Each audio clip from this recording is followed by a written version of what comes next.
Serikali ya Mapinduzi ya Zanzibar kupitia shirika la bima la Zanzibar ZIC inapenda kuwatangazia wageni wasio raia wa Tanzania juu ya huduma ya bima ya lazima wasafiri wanaoingia Zanzibar itakayofikia matibabu ya dharura kwa ajili upotevu au kuchelewa kwa mizigo yao, msaada wa kisheria na kadhalika. Unaweza kupata bima hii mtandaoni kupitia tovuti ya visitZanzibar.go.tz.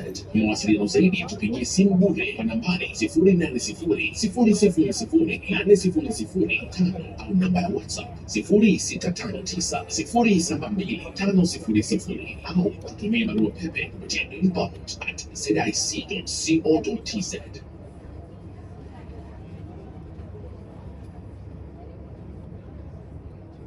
Zanzibar Insurance Corporation, on behalf of the Revolutionary Government of Zanzibar, wishes to remind all foreign travelers